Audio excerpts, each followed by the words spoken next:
Well, provisionally it was the wettest July on record for Northern Ireland and the sixth wettest July for the British Isles with a slightly below average temperature. Thanks for clicking on to the Tuesday edition of Vogan's European Outlook. It's the 1st of August. Happy August to everybody. Of course, it was a cool and disappointing July for many. Did you enjoy the July or did you hate July? Let me know in the comments section below. And certainly the question mark will be, do we have any change coming up for the month of August? I do apologise, by the way, I did run out of time in yesterday's video. I was well underway in terms of explaining some aspects with regards to the jet stream, and before I knew it, the clock had run out. So I do apologise for that abrupt end in yesterday's video. Also, be sure, if you haven't already done so, to let me know whereabouts you're watching these videos. If you do have a smart TV, if you want to look at the charts in a little bit more detail, do indeed check out the my YouTube channel on your TV screen at home, because it's not to look at my beautiful face or my ugly face, but it is to see the information that I'm showing you in a little bit more clarity. It does make a difference compared to watching it on your mobile phone. But yeah, I continue to try and show you things that you're not seeing elsewhere. I hope you're enjoying the content. If you haven't already done so, be sure to hit that subscribe button. I greatly appreciate it. And as well as that, hit the notification bell to so that you get each update with regards to video content here on the channel.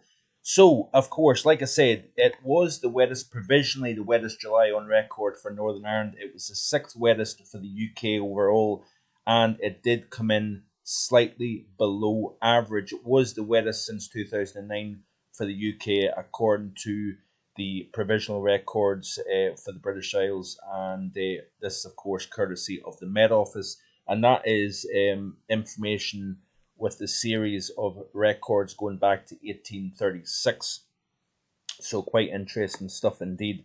How is the year shaping up so far with regards to temperatures, maximum temperatures that is, across the British Isles? According to the Met Office, you can see here that June really stands out. Also the month of February, and at times during the month of January, you can see here that it was considerably warmer than average to start January. Then during the second half of January, we had a spike. We, of course, had a fairly warm February. Then it was a cool spell during the early portion of March, and then we had a slightly warmer second half of March, with the average running just slightly below the average at that here. And then you can see the general consensus being during April, May, we had a little surge of cold during the second half of April. Then the month of May was considerably warmer than average. Then we had a warm, record-breaking warm June, of course, as per the Met Office information. Of course, we had a little surge, of course, of temperatures rising to 28 in the north coast of Scotland, as well as 30.2 Celsius. I wrongly said 32.2. being the same as what June produced, but I was incorrect with that. But you can see here this little heat spike that we had during the period. I think it was around the 8th of July, in fact, that we had that little spike. But generally speaking, the month of July has been firmly below average, as you can see here, and the year to date firmly above average in terms of temperature. There's no question about that. Well, there's no getting away from that, of course. So we have got another area of unseasonably deep low pressure moving in over the next 24 hours or so. We've got that system now gathering out over the Atlantic. We've got a strong westerly jet stream, of course, at the moment, a relatively flat zonal jet at that, but we do have that little kink, that little dip, that's allowing that area of low pressure to deepen as the air piles up within that little dip in the jet. Then you've got, of course, the central pressure lowers, the wind field tightens as well, because there's nowhere for the air to essentially go underneath that jet core. And then, of course, with the piling up of air, you then tighten that wind field, and we could see 60, possibly 70 mile per hour gusts and exposure along the south coast of England, possibly slightly stronger on the north coast of France over the period tomorrow and into Thursday. So there's that area of low pressure, as you can see here off the overview chart. This is off weathercharts.com. And you can see here that system winding up as it approaches the southwest coast of Ireland at 980 millibars. That is a very deep area of low pressure for this time of the year. Of course, we're only on the 1st, 2nd of August. Incredible stuff. A very, very lively open to the month of August, that's for sure. That will bring a spell of heavy rainfall, embedded thunderstorms as well, by the way. And I wouldn't be surprised if we see some funnels and even some tornadoes develop within this circulation here as it moves from west to east through the course of Wednesday. And of course, with any kind of incoming solar radiation, you warm that surface with all that energy, that instability within the atmosphere. You've got a lot of convection potential within that as well. So we could have some very interesting weather to speak about during the course of tomorrow. Like I said, the south coast, the north coast of France, we could see wind gusts in excess of 60, 70 mile per hour. We will develop a strong easterly wind further north, so Scotland, the north of England, will see some fairly strong winds coming in from the east, a notably chilly feel with that easterly wind. And then, of course, we will see a legacy of showers. Then, as that system exits to the east into the near continent, we've got, of course, all sorts of thunderstorm activity blowing up eastern France, the Low Countries, through Germany. A lot of instability within the atmosphere associated with this low pressure system. Warm air as well at the surface is going to generate some very powerful and likely dangerous thunderstorms, I think, to the east of that system as it progresses east. Then we've got that run of northerly winds, so we have a much fresher, cleaner air mass coming in from the north over the next several days. So that takes us through to the second half of this work week. Then we've got this area of high pressure just to the north of the Azores. Keeping an eye on some features running around that area of high pressure. We've got tropical air moving north. That, of course, is creating a bit of a change. And we need to watch the period, by the way, towards what the 5th and the 10th of August. We could have some very interesting shifts in the upper air pattern that I'll explain in just a second. But I've noticed over the last 24 hours the models have been starting to shift a little bit with regards to the position of the trough, and then a little bit of a kind of retrogression west of that negative, running underneath a positive over North America and Greenland, with a negative developing over the North Atlantic. That is starting to change the playing field, and I'll explain, like I say, in just a second. But we've got features running around the western flank of that Azores high pressure system that is creating a little bit of a change. As you start to add heat into the middle altitude pattern, it starts to change the ridge trough position. The energy distribution within the atmosphere starts to change, and we could have a little surge of heat and humidity towards the period around the 10th of August. We'll watch this space, but there is some interesting little developments taking place with the models here. Does it tweak the overall August idea? Possibly. Depends on how long it lasts. Is it a blip and we remain in this unsettled theme like the ECMWF weekly show with that negative to the north?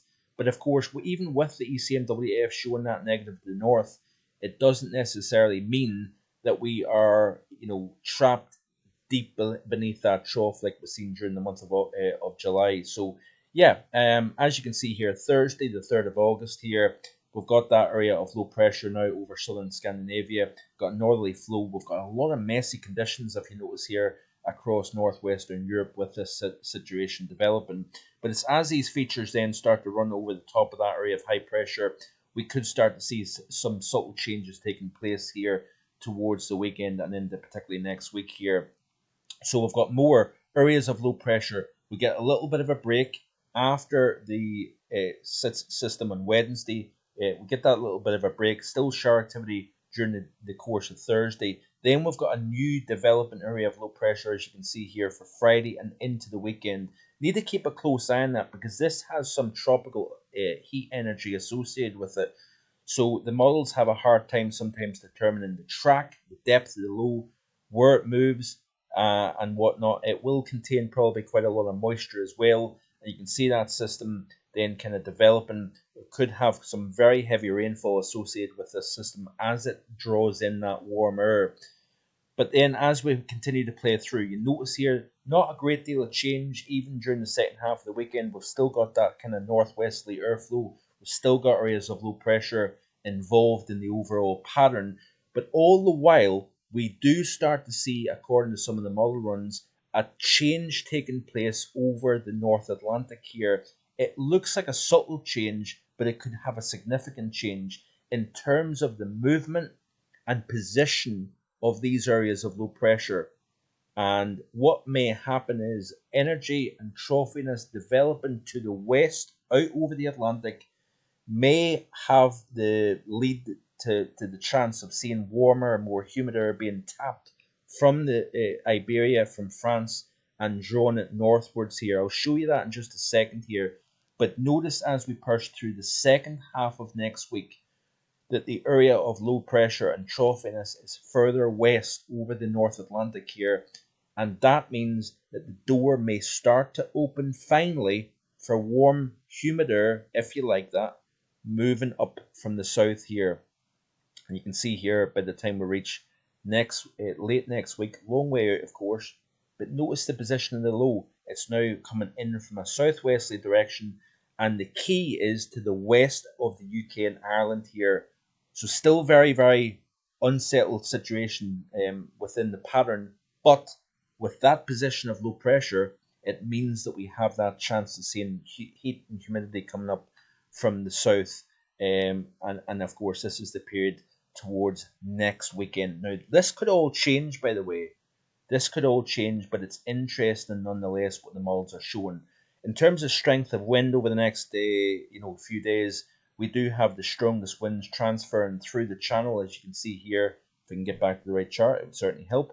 So there's that incoming area of low pressure during the course of tomorrow. The strongest winds on the southern flank of that low, almost directly beneath the jet stream, by the way. And we could have some even stronger winds than what the models are showing. But notice it says to the south, the core of those strongest winds remain to the south of Ireland through the channel, but the southwest tip of England, even South Wales could get 40-50 mile an hour winds out of this, by the way. But I think along that south coast, especially in exposure, Needles, for example, on the west coast of the Isle of Wight, may get a battering out of this. And along that north coast of France, certainly the GFS has the strongest winds through the channel. And on the French side of the channel, it looks like, according to the models at the moment here, and we've got that next system moves through, as you can see here.